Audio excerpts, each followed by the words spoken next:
उत्तर प्रदेश में सरकार बनने में ओबीसी समुदाय के साथ साथ दलित वोटों का भी एक बड़ा रोल होता है। पिछले कई दशकों से दलितों का वोट बसपा के खाते में जाता रहा है। ऐसे में यूपी के 21% दलित वोट इस बार किसके खाते में जाएंगे, यह सवाल काफी अहम हो गया है।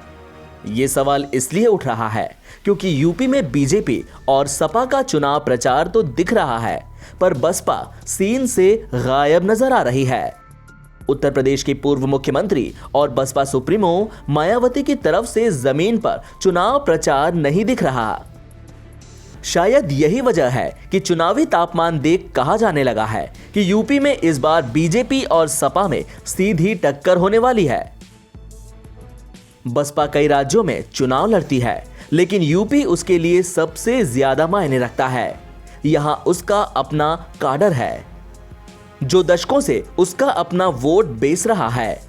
राजनीतिक विश्लेषकों की आम धारणा यह है कि मायावती की अरुचि के चलते बसपा के कोर वोटर्स का एक वर्ग खिसकता जा रहा है। वैसे भी यूपी के 21% वोटर समुदाय को लुभाने के लिए कई दावेदार पूरी कोशिश कर रहे हैं। दलित पिछले 3 दशकों से लगातार बसपा को वोट देते आ रहे हैं। ऐसे समय में जब भाजपा से कई ओबीसी नेता टूटकर सपा में शामिल हो गए हैं, गैर यादव पिछड़ी जाति के मतदाताओं को अपने साथ करने की कोशिश तेज हो गई है।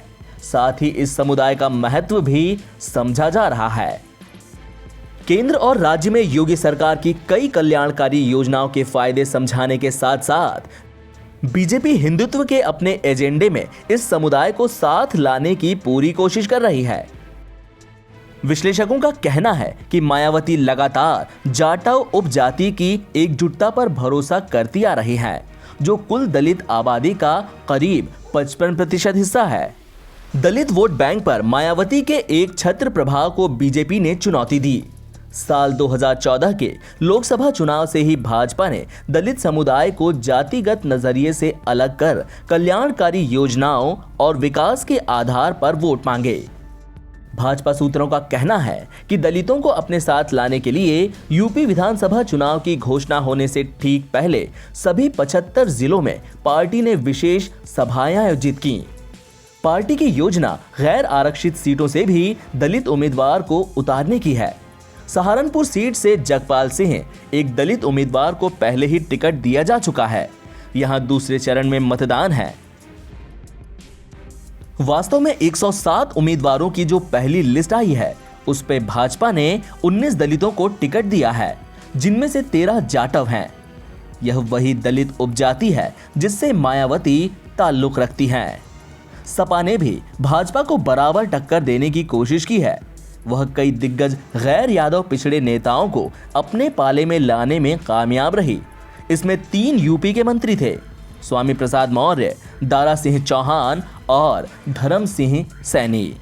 विशेषज्ञों का कहना है कि अखिलेश ने अपनी पार्टी की पहले वाली छवि को बदलने की कोशिश की है। पहले इसे यादव और मुस्लिम वोट बैंक MY समीकरण वाली पार्टी कहा जाता था। पार्टी के भीतर ऐसा माना जा रहा है कि पिछड़े वर्ग से नेताओं के आने से दलित वोटर सपा के और करीब आ सकते हैं।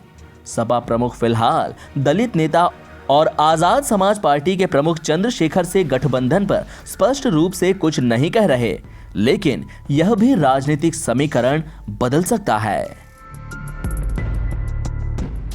NBT ऑनलाइन की रिपोर्ट।